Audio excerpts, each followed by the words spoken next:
CM Revanth Reddy అవినీతిని బయటపెడుతున్నందుకే SIT విచారణ పేరుతో నోటీసులు పంపారని మాజీ మంత్రి హరీష్ రావు అన్నారు.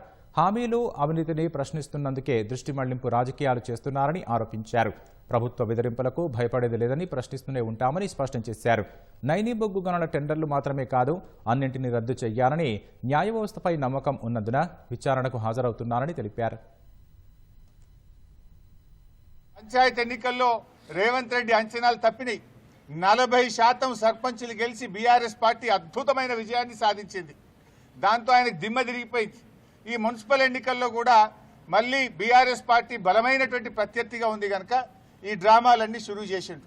చీరలు పంచి ఎన్నికలు వచ్చినాయి కనుక చీరలు పంచుతా, వడ్డీ లేని రుణం పంచుతా అని డ్రామాలు స్టార్ట్ చేసిండు.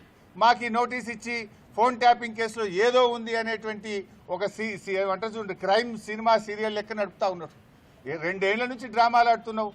ఆల్రెడీ నువ్వు గతంలో నా మీద ఫోన్ ట్యాపింగ్ కేసు పెడితే హైకోర్టు కొట్టేసింది, సుప్రీంకోర్టు కూడా కొట్టేసింది. న్యాయం నిలబడ్డది, ధర్మం నిలబడ్డది. అయినా నువ్వు మళ్ళీ పిలుస్తున్నావు. సుప్రీంకోర్టే కొట్టేసినాక మళ్ళీ పిలుచుడేంది డ్రామా? ఏంది డ్రామా? అంటే ఒక కంటిన్యూస్గా ప్రజల్ని ఎంగేజ్ చేయాలని, మీడియాను డైవర్షన్ చేయాలని, ప్రజల అటెన్షన్ డైవర్షన్ చేయాలని. నువ్వు ఎంత డైవర్షన్ చేసినా నేను ఎడవం. నీ బొగ్గు కుంభకోణం గురించి నిలదీస్తూనే ఉంటాం. నువ్వు ఆంధ్రాకు అమ్ముడు పోయిన విధానాన్ని నిలదీస్తూనే ఉంటాం. నీ యొక్క అవినీతి బాగోతాలు అన్ని కూడా బయట పెడుతూనే ఉంటాం.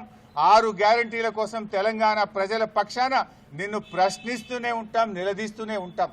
నేను ఈరోజు బీజేపీ కిషన్ రెడ్డి గారికి కూడా ఒక లేఖ రాస్తా ఉన్నా. సింగరేణిలో జరిగిన అవినీతి కుంభకోణాల గురించి నిన్న మీడియా సాక్షిగా బయట పెట్టినా. ఈరోజు నీకు కూడా లెటర్ రాస్తా ఉన్నా. నువ్వు ఒకవేళ రేవంత్ రెడ్డితో కుమ్మక్కు కాకపోతే వెంటనే సిబిఐ విచారణకు నువ్వు ఆదేశించాలని చెప్పి కిషన్ రెడ్డి గారిని డిమాండ్ చేస్తూ I'm writing A open letter to Kishan Reddy.